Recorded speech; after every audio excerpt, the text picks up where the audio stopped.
And let's go to the Magnus game against birthday boy Gukesh. It's a very tense endgame. Magnus, he seems to thrive in these types of positions, but okay, everything still to play for. It's really imbalanced, lots of pass pawns all over the place. Who's better here and why? The evaluation bar says equal, but it looks anything but drawn to me. Oh, there is a b2 pawn. Wow, that is something to be annoying. But right now, white is collecting some of the most important pawns. Yeah, Black is grabbing some pawns too, some counterplay potentially on the king well, side. Knight h4, knight f3. exactly. Knight e1, knight f3, absolutely. Has a target, but I mean, let's not forget that two players playing that game, and white's central pawns are just racing up the board. It's a race. Race. Wow. We're off to the races, as they say. And meanwhile, we also see a result. Caruana did lose to Mamedyarov. Yeah, big results here in the standings. We'll go and recap the results a bit later on. But this race, it feels like white has to start running the king towards the black knight and pawns. Well, the h2 pawn will be grabbed. Yeah, and in practical terms, it feels easier to play black. It's just one-track mind, just push the pawns, go for glory. And, whoa, looks like a blunder from Magnus Carlsen. Is black going to win? Knight f1. This h2 H pawn is over. promoting. Oops. Oops. Well, it's a nice birthday present.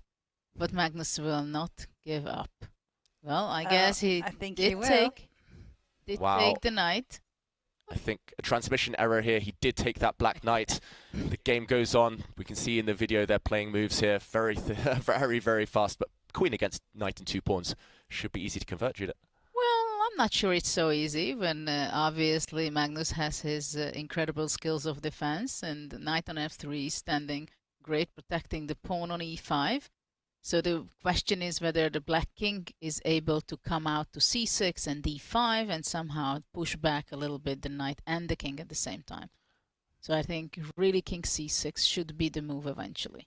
Yeah, only a few seconds for Gukesh though. Can the birthday 2 boy seconds hold on his the clock. nerves?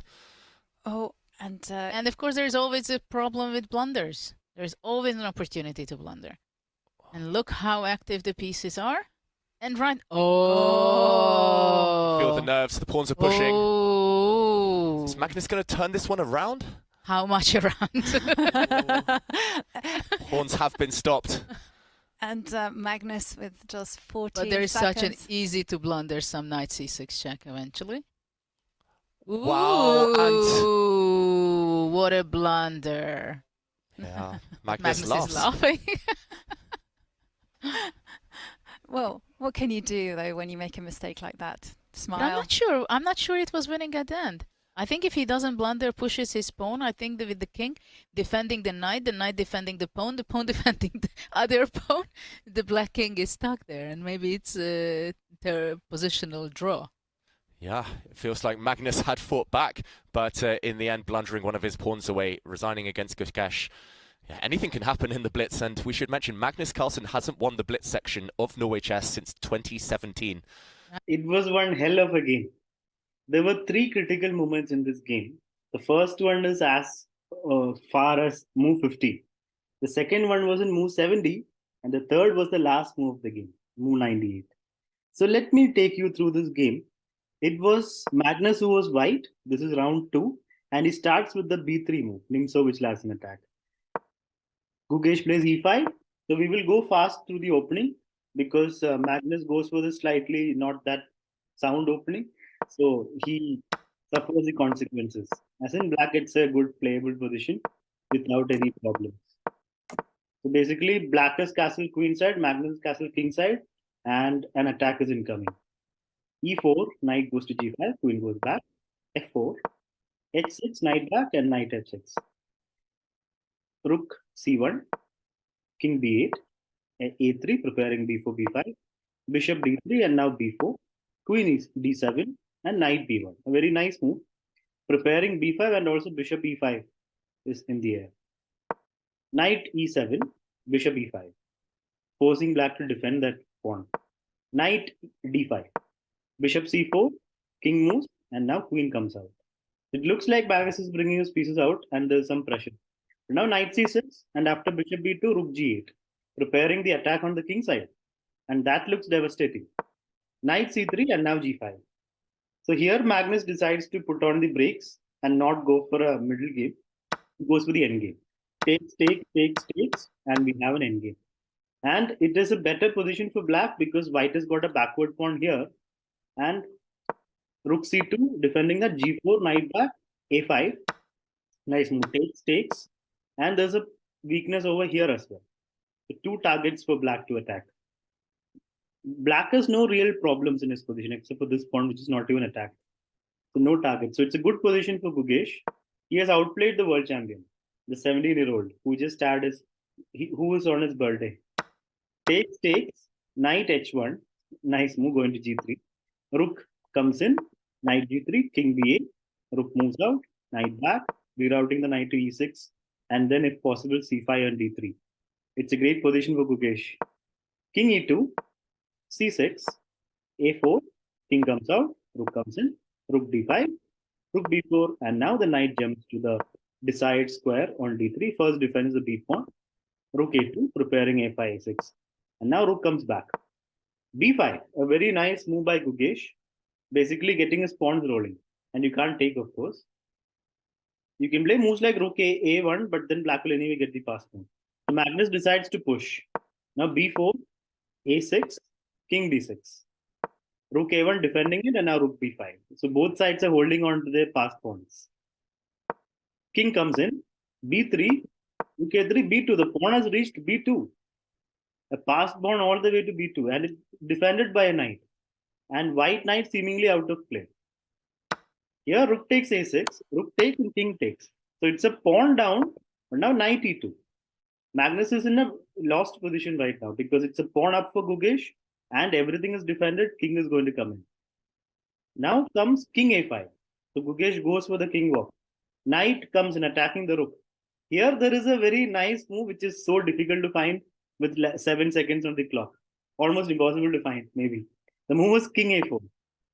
Sacrificing a rook, but the point being after takes, black is just going to come in.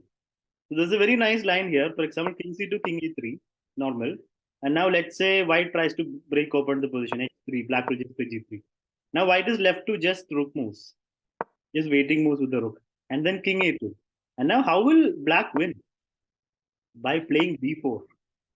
Gukesh will then play b3 and the king will be out of squares. King c3 and promotion. Piece up for black. So that's a very nice move here.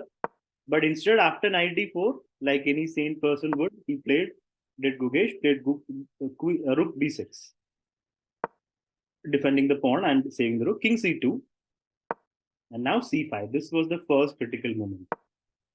Gukesh had to go with his original plan. Because the f5 pawn is anyway hanging, you can't save it. You can't save both pawns. The f5 pawn will hang, but it was important for Gukesh to go in. King a4, king a3 was winning here.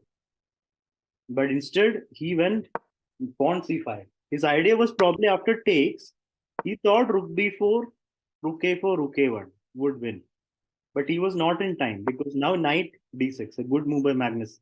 He cannot play rook a4 because the knight will take the pawn. Looks like everything is defended, but just when the rook is about to come to a1, the e4 pawn hangs. And if you take back, the knight hangs over here.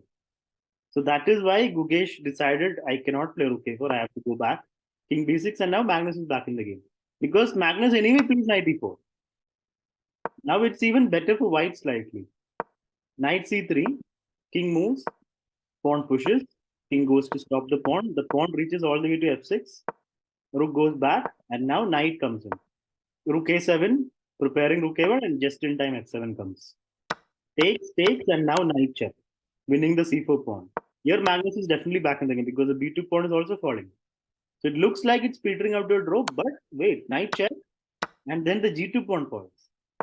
King comes in, knight moves, and d4. So it's a race between white's center pass pawns connected and black's pawns on the king side because this pawn will fall. Knight f3 and the pawn will fall. 2 pass pawns on the far side versus 2 pawns in the center.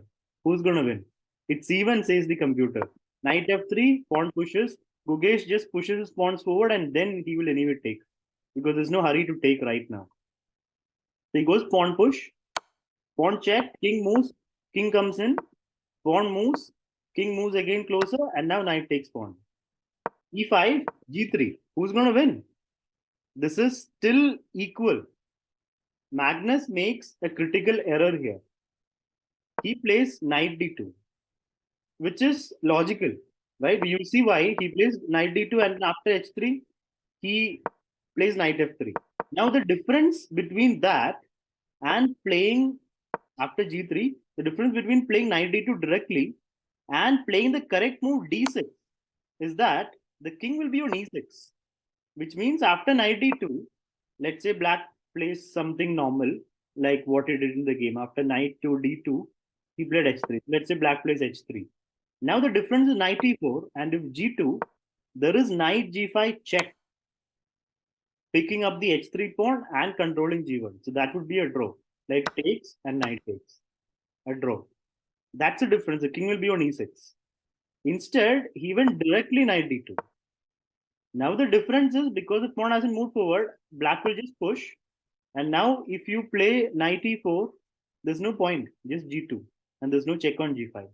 King doesn't have to come to e6 anymore. The pawns are too close now for black. So here he plays knight f3 and Gukesh plays knight g4. King moves and now h2 and he's winning. So that crucial second critical moment of the game was when Magnus decided not to play d6 check and directly went knight d2. But you can't blame the players. They're on very few seconds on the clock. King takes and now queens. Is this an easy endgame to win? King takes, queen check. It's not that easy because the pawns are connected. They can defend each other. King is in the game, knight's defended. And knight is defending the e pawn. So Magnus fights back. Check, king moves. Knight comes in. Queen check, king moves, queen check, king moves. The king stays around the knight. Knight comes in. Still, Gukesh is not able to find a proper plan. King moves, and now the pawn pushes. So Gukesh's king is forced to go to c8, to the back rank. And now d7. It looks difficult for Gukesh, but he stays on c7. It's important to not allow any checks. Like if you go to d8, the knight c6 check comes. He stays there. The queen is stopping the d pawn. The e pawn. And the e pawn is stopped by the king. So he's still winning. Knight check, king moves. Knight comes back, queen check. King moves. Queen comes in. And here comes the third and the critical moment of the game. Third critical moment. Magnus can probably try to defend this because Gukesh cannot easily win. The correct plan here would be just playing something like, let's say after, let's say king comes back, king d3, imagine. And then let's say black plays king e7, king e3, and the king stays around the knight, and then just queen d5. So black will slowly bring his king up, and with the help of queen and king, will dislocate the knight and the king, and pawns will fall once the knight moves. That's a plan, but not easy in a blitz game. Instead, Magnus in this moment played e7, which loses on the spot. His point being, if king takes or queen takes, there is knight c6 check. Right? For example, if king takes, there is knight f5 check. And if queen takes, there is knight c6 check. But king takes on d7 and now it's gone. So here Magnus resigned and Gukesh wins for the first time against the former world champion. Over the board, that is. He has won online, but this is first over the board win. Even though it's blitz, it's still a good feeling to defeat the #1 player on the planet.